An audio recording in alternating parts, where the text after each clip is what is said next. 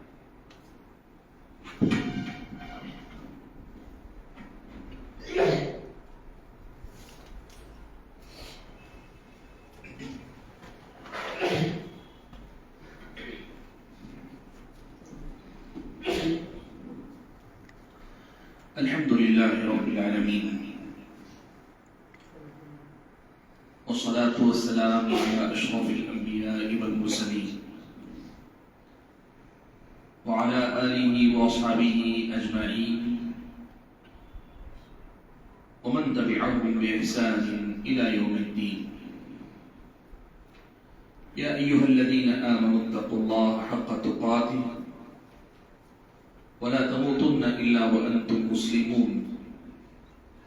يا أيها الناس اتقوا ربكم الذي خلقكم من نفس واحدة وخلق منها زوجها وبث منهما رجالا كثيرا ونساء واتقوا الله الذي تساءلون به والأرحام إن الله كان عليكم رقيبا. يا أيها الذين آمنوا اتقوا الله وقولوا قولا سديدا يصلح لكم أعمالكم ويغفر لكم ذنوبكم ومن يطع الله ورسوله فقد فاز فوزا عظيما. أما بعد، أعوذ بالله من الشيطان الرجيم. بسم الله الرحمن الرحيم. يا أيها الذين آمنوا أطيعوا الله وأطيعوا الرسول ولا تبطلوا أعمالكم. محترم حضرات، میرے لیے بڑی ہی خوشی اور مسرت کا موقع ہے کہ کشن گنج کے آپ کے اس علاقے میں کل ایک دورے میں شرکت کی مناسبت سے آنا ہوا. اسی حوالے سے آپ ساتھیوں نوجوان بھائیوں کے درمیان بھی اللہ تعالیٰ نے حاضر ہونے کا موقع عطا فرمایا ہے. آج کی جو ہماری جو ملاقات ہے،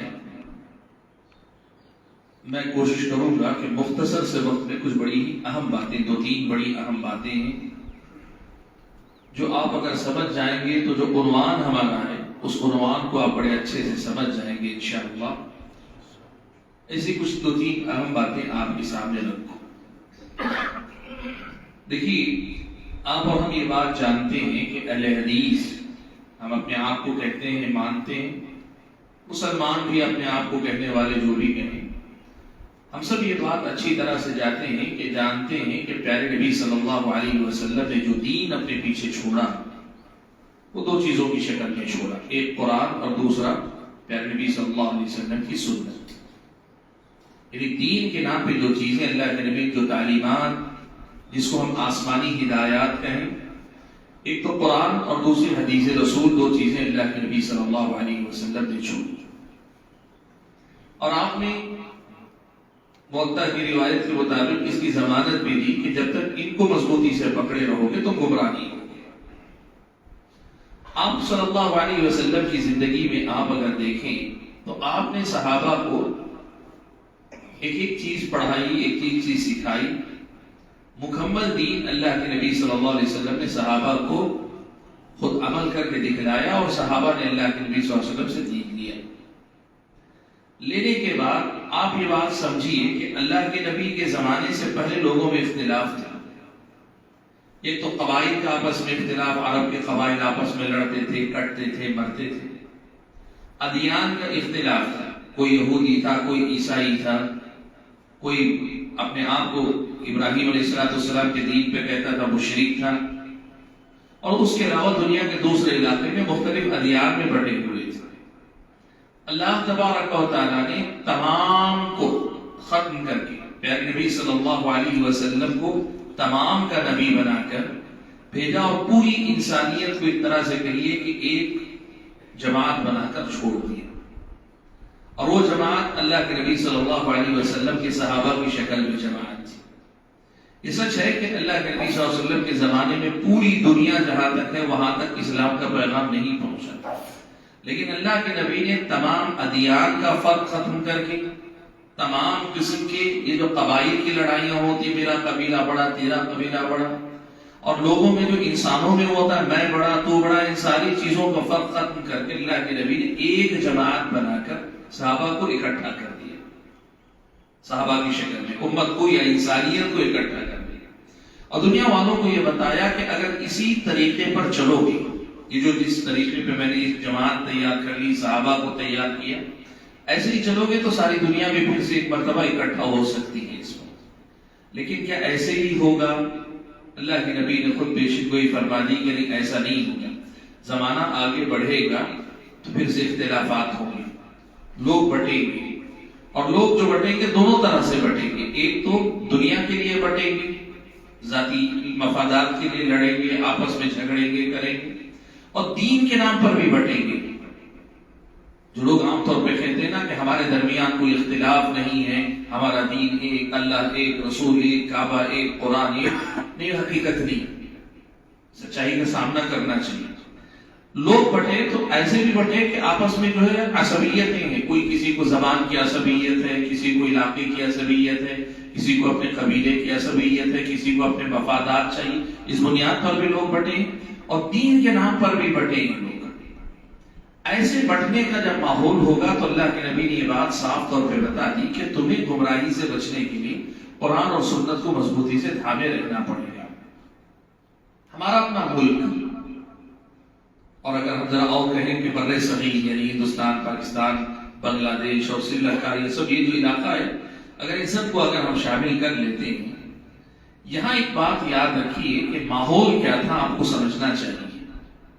ہندوستان میں آپ کو جو بہت تیزی سے تعلیم بتا رہا ہوں، آپ ماشاءاللہ ایجوکیٹڈ لوگ ہیں، پڑھے لکھے لوگ ہیں اور پڑھتے بھی ہوں گے، آئندہ پڑھ کر بھی دیکھیے تو آپ کو یہ چیزیں سمجھ میں آئیں گی. ہندوستان میں جو اصل اسلام آیا نا وہ خالص اسلام تھا. ایک تو محمد بن قاسم کے ذریعے وہاں سے جو سندھ کے علاقے سے آیا، اس دور میں آیا تقریباً 90s جو ہجری کی جو ہے 90 کی جو دہائی تھی اس میں محمد بن قاسم کا عہد ہے. اس دور میں کوئی مسلک نہیں تھا، کوئی مذہب نہیں تھا اور فرقوں کا بھی اثر ابھی زیادہ نہیں ہوا تھا. فرقے تھے، خوارج آ چکے تھے، شیعہ آ چکے تھے، یہ سب فرقے تھے لیکن ان کے اثرات بہت دور تک نہیں پہنچے تھے. اسلام کے نام پہ جب بات ہوتی تو سنت والا اسلام ہی اصل تھا سب سے زیادہ. وہی غالب تھے، وہی کثیر تھے، وہی تو اسلام جو ہندوستان میں آیا سندھ کے علاقے سے.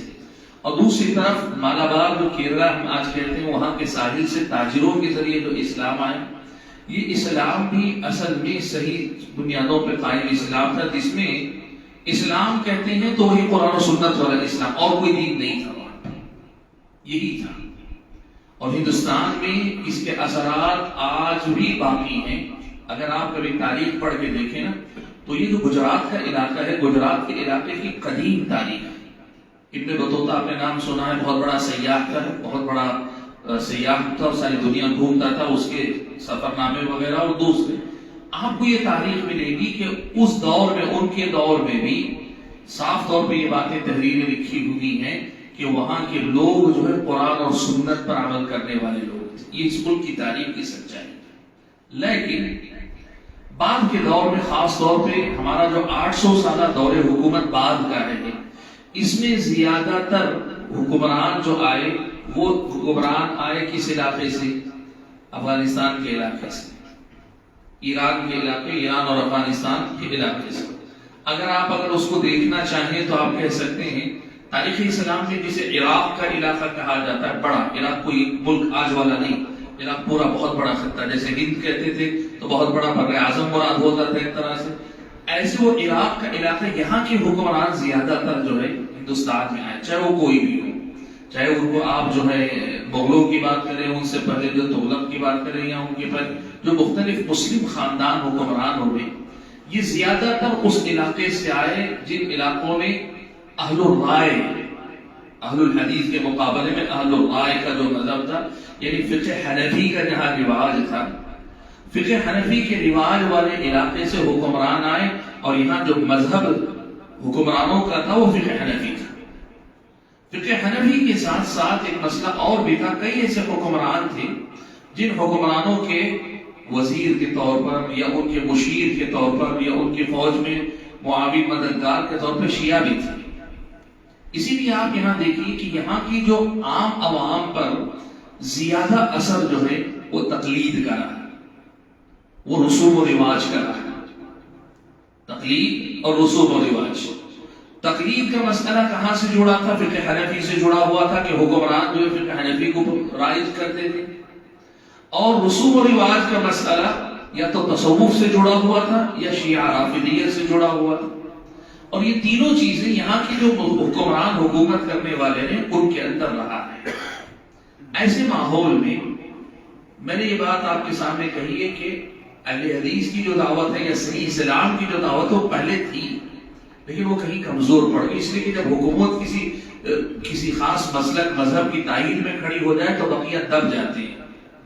ہوا یہ کہ شاہ ولی اللہ محدث دہلوی رحمۃ اللہ علیہ جس ملک کے اندر وہی فقہ حنفی ہی کے سب پروردگاری ہے، سب اسی ماحول سے نکلے ہوئے اہل علم میں سے.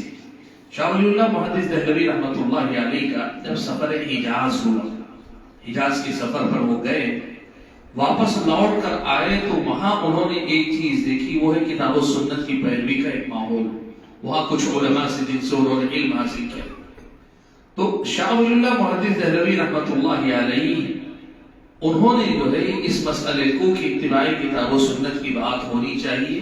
اور اللہ کے فضل و کرم سے ان کے بعد کے دور میں بھی یہ ہوا کہ ایک مرتبہ پھر سے جو مسلک اہل حدیث کی یعنی محدثین کا جو طریقہ ہے اس طریقے کی طرف دعوت کا کام شروع ہوا. یہاں صورتحال کیا تھی معلوم ہے آپ کو؟ لوگ تقلید ہی کو دین مانتے تھے، اس کے علاوہ کسی کو نہیں جانتے تھے۔ مشہور واقعہ ہے دلی کے اندر، ایک امام عالم دین آئے، باہر کے عالم دین، اس ملک کے نہیں تھے۔ وہ جب آئے اور آ کر انہوں نے جو ہے زور سے آمین کہی تو ساری مسجد والوں نے پکڑ لیا، ان کو پکڑ لیا، یہ کیا نیا کام ہے؟ تو انہوں نے کہا کہ جو ہے میں حدیث سنا رہا ہوں، اللہ کے نبی کی حدیث سنا رہا ہوں کہ اللہ کے نبی کی سنت ہے، اللہ کے نبی نے یہ کام کیا ہے، کرنے کا حکم دیا۔ تو اس وقت ان کو کہا گیا تھا فارسی میں کہ مارا بحدیث چے کار گر قول ایمانداری بیان، بھئی ہمیں حدیث سے کیا لینا دینا، اگر امام صاحب کا کوئی قول ہو تو پیش کرو ہمارے ساتھ۔ یعنی حجت اور دلیل کے طور پر ان کے پاس مسئلہ تھا امام صاحب کا قول، امام صاحب نہیں امام ابو حنیفہ کا یا ان کے شاگردوں میں سے کسی کا قول، ہم حنفی ہم مقلد ہیں، ہمیں امام صاحب کا قول چاہیے، حدیث ہمیں مت بتایا کرو۔ یہ ماحول تھا یہاں۔ پھر وہ بات عالم انہوں نے جو ہے مطلب یہ بات کی، جب ان کو پر یہ کیا گیا تو انہوں نے جو ہے کہا کہ تمہارے عالم بڑے عالم کون ہیں تمہارے، اس لیے کہ وہ جانتے تھے کہ عوام کے ساتھ سر پھوڑنا مشکل ہے، نہیں سمجھ پائے گی عوام، کہا تمہارے سب سے بڑے عالم کون ہیں؟ لے گئے ان کے پاس تو انہوں نے بتایا، کہا کہ نہیں یہ سنت ہے، چھوڑ دو۔ وہ جانتے تھے۔ بتانا میں کیا چاہتا ہوں، ماحول کو صرف آپ سمجھیے کہ ایسے ماحول میں الحمدللہ جو دعوت دی گئی وہ تھی عمل بالکتاب و سنت، کتاب و سنت پہ عمل ہونا چاہیے، کتاب و سنت پر عمل کیا جائے، یہ دعوت جو ہے دی گئی۔ اور اسی کو جو ہے مسلک اہل حدیث کہا جاتا تھا، اس لیے کہ یہ جو مذہب یہاں رائج تھا وہ اہل اللہ عراق کے لوگوں کا مذہب تھا، تو اس کے مقابلے میں کہا جاتا تھا کہ نہیں اہل حدیث کے مسلک پر یعنی محدثین کے مسلک پر چلنا ہے، جو کہ اتباع دلیل کا نام ہے، دلیل کی پیروی کرنی چاہیے، ائمہ کے اقوال کی نہیں۔ ائمہ کا قول بھی اس وقت لیا جائے جب ائمہ کے قول کے ساتھ دلیل ہو، یہ دعوت چلی۔ میں آپ کو بتاؤں ابتدا یہ صورتحال تھی کہ اہل حدیث کہنا یا پھر یہ کہ جو اپنے آپ کو جو ہے دلیل کا پیروکار بتانا، لوگ جو ہے خارجی کہتے تھے، خوارج ہیں، یہ گمراہ کہتے تھے۔ اہل سنت کون ہے؟ جو مسلک پر ہے، جو مسلک سے باہر، یہ سب خارجی ہیں، خوارج ہیں، ہر طرح کے نام دیے گئے، ہر طرح کا الزام دیا گیا، لیکن یہ دعوت اللہ کے فضل و کرم سے جمی نہیں۔ یہی دعوت دی جاتی تھی اطیع اللہ و اطیع الرسول، اطیع اللہ و اطیع الرسول۔ اور ہم عام زبانوں سے کہتے ہیں اہل حدیث کے دو اصول اطیع اللہ و اطیع الرسول، اہل حدیث کے دو اصول اطیع اللہ و اطیع الرسول۔ اسی طرز پر کام ہوا ہے تقریباً، آپ یوں مان لیجئے کہ پچھلی 2-2.5 صدی کا مسئلہ ہے۔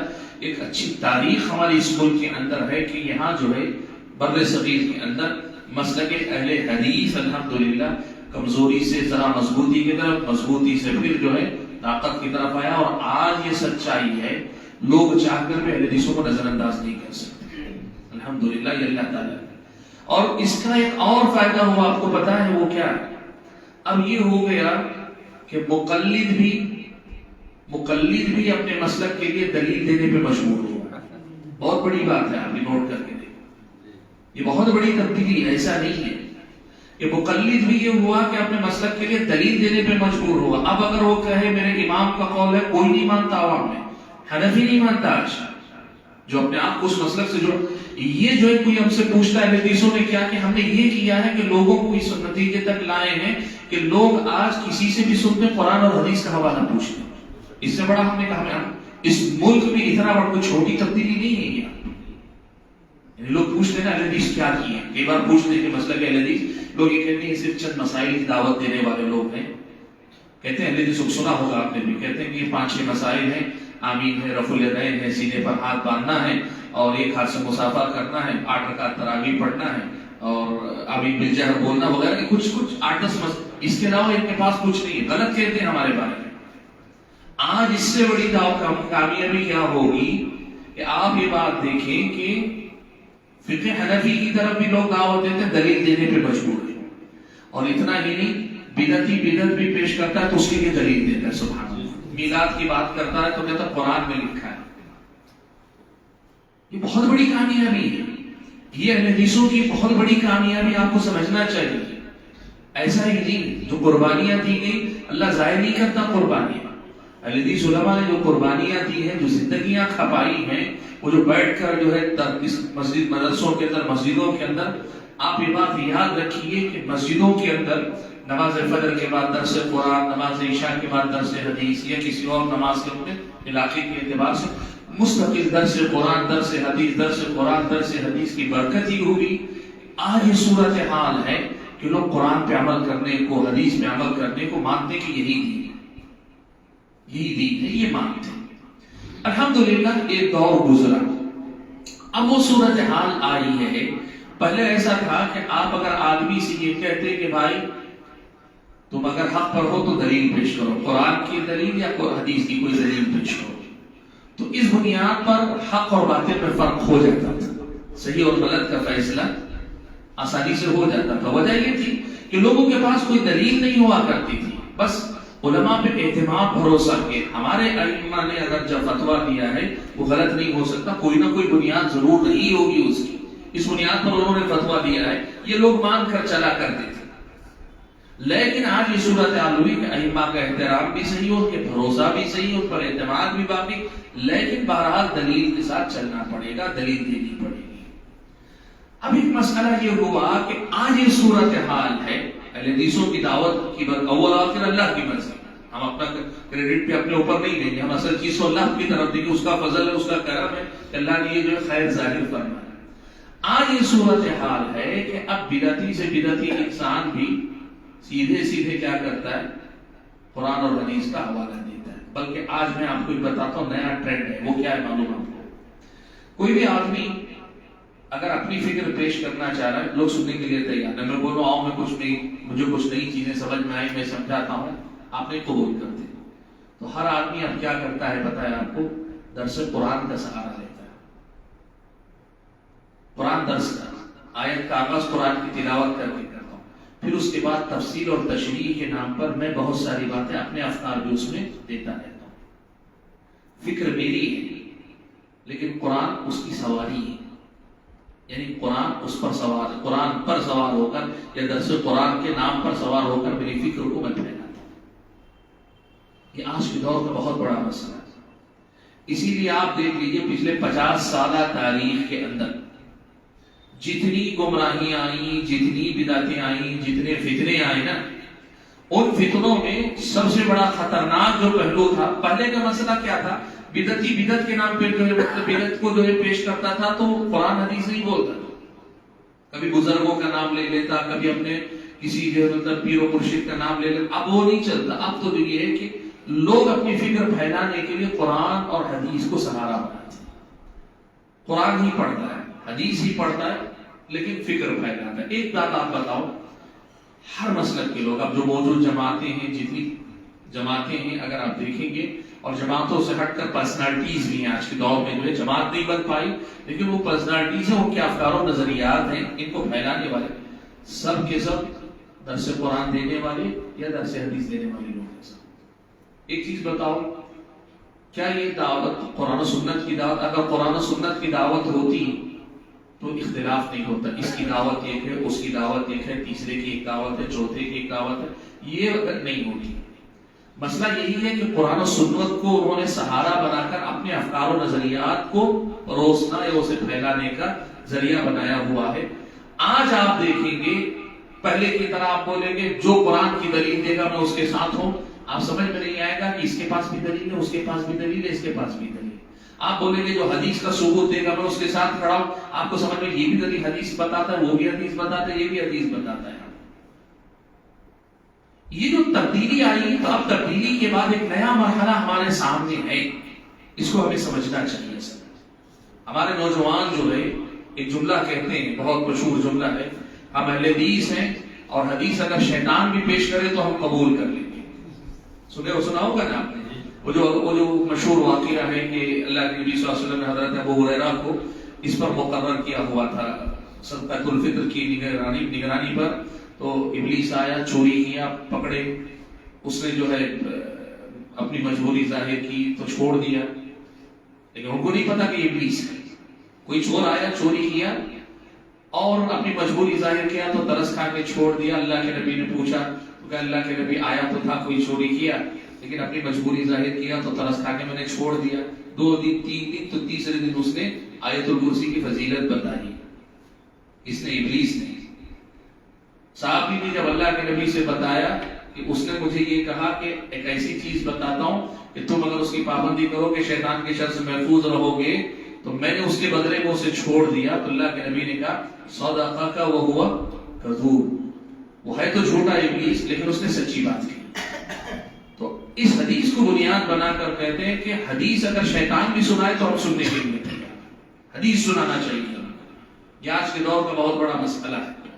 اسی لیے جو قرآن پڑھ کر سنا دیا, جو حدیث پڑھا کر سنا دیا, ہمارے نوجوان اس کے پیچھے لٹو ہو جاتے ہیں, دیوانے ہو جاتے ہیں. یہ آج کے دور کا بہت بڑا مسئلہ ہے. فرق سمجھنا چاہیے. ابلیس تو سنا کر گیا, لیکن صحابہ نے کہ ابلیس کے سنانے پر قبول کر لیا تھا یا اللہ کے نبی کی تصدیق پر قبول کیا تھا؟ اللہ کے نبی کی تصدیق پر. آج بھی یہی مسئلہ ہے کہ قطع نظر کے سنانے والا انسان ہے کہ ابلیس ہے, عالم ہے کہ ان پڑھ جاہل ہے, یا پھر کوئی ڈاکٹر ہے, کوئی انجینئر ہے, یا کوئی وکیل ہے, یا پھر کوئی سیاست دان ہے, یا کوئی چوتھا ہے, پانچواں, کوئی بھی ہوگا وہ سنائے گا. لیکن سنانے کے بعد وہ اللہ کے نبی کی تصدیق والی بات باقی رہے گی کہ نہیں رہے گی؟ یہ بہت اہم مسئلہ ہے. سمجھیے میں جو بات آپ کے سامنے کر رہا ہوں, آج ہمارے نوجوانوں کے اندر جو انحراف کی جو بات ہم کر رہے ہیں, اس میں جو ہے یہاں اصل میں ہم دھوکہ کھا رہے ہیں. ہمارے نوجوان یہاں دھوکہ کھا رہے ہیں. وہ دھوکہ کیا ہے؟ جو بھی قرآن اور حدیث کا حوالہ دے بس ہم اس کے پیچھے دیوانے ہیں. یاد رکھیے گا, ایسی ہی صورتحال میں یہ بات اہل علم نے جو ہے نمایاں کر کے بتائی کہ قرآن اور سنت کو فہم سلف کے مطابق رکھنا ضروری ہے. یعنی قرآن اور سنت کو جیسے اللہ کے نبی نے سمجھا, نبی کے صحابہ نے سمجھا, صحابہ کے بعد تابعین نے سمجھا, تبع تابعین نے سمجھا, ویسے سمجھنا ضروری ہے. دیکھیے میں اس مسئلے کو ذرا کھول کر آپ کے سامنے بتاتا ہوں, آپ اچھے سے سمجھیں گے. قرآن جسے کہتے ہیں ہم, قرآن کی ورڈنگ ہے, الفاظ ہیں, الفاظ ہیں, قرآن کے الفاظ ہیں. الفاظ کا ایک معنی بھی ہے, معنی ہے کہ نہیں؟ الفاظ کا معنی ہے کہ نہیں؟ ٹھیک. ایک معنی وہ ہے جو اللہ کے نبی نے صحابہ کو سمجھایا, اور ایک معنی وہ ہے جو آج کے زمانے میں کوئی سمجھ رہا ہے. تو کون سا معنی لیا جائے گا؟ اللہ کے نبی کی زبان میں جو سمجھا گیا وہی نہ معنی لیا جائے گا. ٹھیک ہے. آج کا بڑا مسئلہ, بہت بڑا مسئلہ یہ ہے, میں آپ کو بتا رہا ہوں, سمجھی اس فتنے کو, کہ بڑی تعداد ایسے لوگوں کی ہے جو قرآن کے الفاظ پڑھتے ہیں, لینگویج کی بنیاد پر, صرف زبان کی بنیاد پر معنی اپنا سمجھتے ہیں. جو معنی قرآن کا اللہ کے نبی نے نہیں سمجھا, صحابہ نے نہیں سمجھا, تابعین نے نہیں سمجھا. لینگویج کے اعتبار سے معنی صحیح ہو سکتا ہے, زبان کے اعتبار سے معنی صحیح ہو سکتا ہے, لیکن وہ معنی شریعت میں نہیں ہے. اور ہمارے نوجوان ایسے کے پیچھے دیوانے ہوتے ہیں کہ تو قرآن سے بتا رہا ہے. آپ بتائیے کہ ایک آدمی ہے, قرآن کی آیت پڑھ رہا ہے, لیکن ایک معنی اس آیت کا جو اللہ کے نبی نے سمجھا وہ نہیں سمجھ رہا ہے, لیکن الفاظ لے کر اپنی طرف سے ایک معنی بیان کر رہا ہے. تو آپ اس کی پیروی کریں گے؟ آپ قرآن کی پیروی کر رہے ہیں؟ آپ قرآن کے پیچھے چلنے والے قرار پائیں گے؟ نہیں. مثال دو گا, سب سمجھ میں آئے گی. قرآن کی ایک آیت ہے, اللہ نے فرمایا وَيَسْأَلُونَكَ عَنِ الْمَحِيضِ. یہ پریکٹیکل مثال ہے جو ہے اس وقت ایک فتنہ ہے, میں اس کے مثال دوں. وَيَسْأَلُونَكَ عَنِ الْمَحِيضِ قُلْ هُوَ أَذًى فَاعْتَزِلُوا النِّسَاءَ فِي الْمَحِيضِ. یعنی عورتوں کی جو ماہانہ ایام ہوتے ہیں, منتھلی پیریڈ جو ہوتے ہیں, ان دنوں میں فَاعْتَزِلُوا النِّسَاءَ, عورتوں سے الگ رہو, عورتوں سے الگ رہو. یہ عین زائی لام, یعنی عین زائی لام جو ہے عین زے لام جسے ہم کہتے ہیں, عزل کہتے ہیں, لفظ عین زے لام. اس کے میں آپ کو 3 مطلب بتاتا ہوں, آپ سمجھیے. اگر اسے زبان کا معنی اگر لیں گے تو اس کے معنی ہوتے الگ ہو جانا, اس کا معنی زبان کے اعتبار سے الگ ہو جانا. اسی سے معتزلہ, گمراہ فرقے کا نام ہے معتزلہ, کو معتزلہ کہتے ہیں اس لیے کہ وہ حضرت حسن بصری کی مجلس چھوڑ کر الگ ایک مجلس بنا لیے تھے, تو ان کو معتزلہ کہا گیا. یہ عربی زبان کے اعتبار سے اس کا. اچھا, ایک معنی وہاں ان کے زمانے میں تھا, وہ زمانہ کیا تھا؟ قرآن حدیث کو خود یہ معنی آیا ہے, كُنَّا نَعْزِلُ وَالْقُرْآنُ يَنزِلُ. یہ عزل ہوتا ہے کہ ایک آدمی اپنی بیوی سے خاص تعلق قائم کرتا ہے, خاص تعلق یعنی جماع کرتا ہے. عین جب مادہ نکلنے والا ہوتا ہے, منی نکلنے والی ہوتی ہے, تو وہ اپنی بیوی سے الگ ہو جاتا ہے، اس وقت خاص طور پہ الگ ہوتا ہے، یعنی پورا تعلق مکمل کرتا ہے، صرف وہ نہیں چاہتا کہ اسے اولاد ہو، وہ نہیں چاہتا کہ وہ حاملہ ہو. خاص طور پر یہ عربوں کے ہاں لونڈیوں کے ساتھ یہ معاملہ ہوتا، وہ لونڈیوں کو استعمال کرتے تھے لیکن نہیں چاہتے تھے کہ ان سے اولاد ہو. تو وہ کیا کرتے ہیں، عین وقت پر آدمی بیوی سے الگ ہو جاتا ہے اور الگ ہو کر وہ اپنا جو مادہ ہے وہ باہر خارج کرتا ہے. اس کو عزل کہتے ہیں. ایک مسئلہ ہے آپ شریعت میں سنیں گے، یہ بھی عزل ہے. اعتزال کا ایک معنی الگ ہو جانے کا ہے، ایک معنی عزل کا یہ ہے. اور ایک تیسرا مفہوم بھی ہے، وہ ہے اللہ کے نبی نے عمل کر کے دکھایا. امہات المومنین میں سے کئی ایک نے بات نقل کی ہے کہ اللہ کے نبی صلی اللہ علیہ وسلم جب وہ ایام امہات المومنین کے ہوتے تھے، منتھلی پیریڈز کے، تو اللہ کے نبی صلی اللہ علیہ وسلم امہات المومنین سے کہتے تھے کہ اپنے اس کا جو ہے کپڑا کو استعمال کر لو جس سے جو ہے وہ خون باہر نہ نکلے. اور پھر اللہ کے نبی صلی اللہ علیہ وسلم ایک ہی لحاف میں، یعنی ایک ہی اوڑھنے میں، ایک ہی کمبل میں ان کے ساتھ سوتے تھے اللہ کے نبی صلی اللہ علیہ وسلم. یہ کیفیت احادیث میں تفصیل سے آئی. ٹھیک ہے، سمجھ رہے ہیں آپ؟ اس میں ہوتا کیا ہے، جسم سے جسم لگتا ہے میاں بیوی کا، لیکن وہ خاص تعلق نہیں ہوتا. اب یہاں تین معنی ہیں. ایک معنی ہے کہ بیویوں سے الگ رہو، یعنی خاص تعلق قائم مت کرو، باقی جسم لگے تو کوئی مسئلہ نہیں. وہ جو خاص تعلق میاں بیوی والا وہ نہیں ہونا چاہیے. اس کے علاوہ بقیہ ایک ساتھ سونا، ایک ساتھ اٹھنا، بلکہ ایک بستر میں بغیر کپڑوں کے بغیر اگر کوئی سوتا ہے وہ بھی جائز ہے. یہاں تک اس کا معنی ہے. دوسرا معنی یہ ہے کہ نہیں، بیوی سے وہ خاص تعلق بھی قائم کر سکتے ہو، لیکن انزال جسے کہتے ہیں وہ باہر ہونا چاہیے. اور تیسرا معنی ہے لینگویج کے اعتبار سے اگر آپ جائیں گے کہ بیویوں سے جدائی اختیار کریں. اس وقت جو ہے یوٹیوب پر ایک آدمی ہے، آپ نے اس بات نے سنا ہوگا. مجھے ڈر ہوتا ہے کبھی کبھار گمراہ لوگوں کے نام لیتے ہوئے کہ ہمارے لوگ جا کے خود ٹیسٹ کر کے دیکھنا. میں سن کے دیکھتا ہوں، یہ فتنہ ہے بہت بڑا کہ لوگ بولے میں چیک کر کے دیکھتا ہوں. ایک ہے محمد شیخ نام ہے، پاکستان کا ایک بہت بڑا جو ہے وہ، اس کے فالوور بہت زیادہ ہے. اس نے یہ آیت لی اور آیت لے کر کہا دیکھو قرآن میں اللہ نے کہا فاعتزلوا، الگ ہو جاؤ، تو میاں بیوی کو ان ایام میں الگ رہنا چاہیے. مطلب یہ کہ بیوی، غیر مسلموں میں آپ جانتے ہیں ہندوؤں کے یہاں یہ رواج ہے، ایام آتے ہیں تو وہ عورت کچن میں نہیں داخل ہو سکتی. اس عورت کا بستر جو ہے کہیں آنگن وانگن میں کہیں لگا رہتا ہے، ان ایام میں وہ وہی رہے گی. اس کے برتن الگ، اس کا رہن سہن الگ، سب الگ کر دیا جاتا ہے. قریب قریب اس معنی میں اس نے تفسیر کی. اب میرا آپ سے سوال یہ ہے، اللہ کے نبی نے فاعتزلوا النساء فی المحیض کا مطلب خود عمل کر کے بتلا دیا کہ جدائی یا الگ ہونے سے مراد کس معاملے میں الگ ہونا، اللہ کے نبی نے بتا دیا. اور وہ ہے میاں بیوی والے خاص تعلق سے پرہیز کرنا، ورنہ ایک ساتھ بستر میں بھی اگر سوتے ہیں تو کوئی حرج کی بات نہیں. اللہ کے نبی نے عمل کر کے بتایا. اور دوسرا ایک آدمی ہے قرآن کی آیت ہی پڑھ رہا ہے، لغت کے اعتبار سے صحیح معنی بتا رہا ہے کہ الگ ہونا ہے. تو اب آپ بتائیے اس معنی پہ چلنا قرآن پہ چلنا ہے یا اللہ کے نبی نے جو معنی بتایا اس پہ چلنا قرآن پہ چلنا ہے؟ بہت سیدھی سی بات ہے. لیکن مصیبت یہ ہے کہ ہمارے آج کے نوجوان یہ کہتے ہیں وہ صحیح کہہ رہا ہے. کیوں صحیح کہہ رہا ہے؟ قرآن پڑھ کر بتا رہا ہے اور قرآن میں یہ بات لکھی ہوئی ہے. اللہ کے نبی کی حدیث سب بعد میں لکھی گئی، حدیثیں سب بعد میں لکھی گئی، ان کا کوئی بھروسہ نہیں. اللہ کے قرآن کا مطلب وہ ہے جو عربی زبان میں ہے. دیکھیے ایسے بہت سارے فتنے جو ہے پیدا ہوئے اور ہو رہے ہیں، جس کی وجہ سے یہ کہا جاتا ہے کہ قرآن اور سنت کو سلف صالحین کی سمجھ کے مطابق سمجھنا. دین کے ہر معاملے میں قرآن سنت ان دونوں کو صحابہ تابعین تبع تابعین کی سمجھ اور ان کی فہم کے مطابق رکھنا یہ ضروری ہے. تو اب یہ ہونا چاہیے جیسے میں نے کہا نا کہ پہلے کے دور میں ہوتا تھا تم کسی کی بھی سناؤ، قرآن سے دلیل دو، حدیث سے دلیل دو. آج یہ پوچھنا چاہیے تم قرآن پڑھ کر سنا رہے ہو، حدیث پڑھ کر سنا رہے ہو، یہ بھی بتاؤ کہ اس کا جو معنی تم بتا رہے ہو یہی معنی کیا صحابہ نے سمجھا، یہی معنی کیا تابعین نے سمجھا، یہی معنی محدثین نے سمجھا، یہی معنی جو 1400 سال سے امت کے علماء یہی سمجھتا ہے. بتانا پڑے گا. تم کہو کہ نہیں میں تو قرآن بتا رہا ہوں سنت بتا رہا ہوں، نہیں مانیں گے تمہاری. اس لیے کہ میں مثال آپ کو دیتا ہوں. دیکھیں انجینئر مرزا کو تو آپ سب جانتے ہیں ماشاءاللہ سو اچھے، اس لیے کہ بہت پاپولر آدمی ہے سوشل میڈیا پر. لیکن میں اس کی پریکٹیکل ایک مثال آپ کو بتاتا ہوں. اس نے جو ہے کیا کہتے ہیں، صحیح مسلم کی ایک مشہور حدیث ہے جس میں حضرت معاویہ رضی اللہ تعالیٰ عنہ نے مغیرہ بن شعبہ سے پوچھا لِمَ لَا تَسُبُّ عَلِيًّا،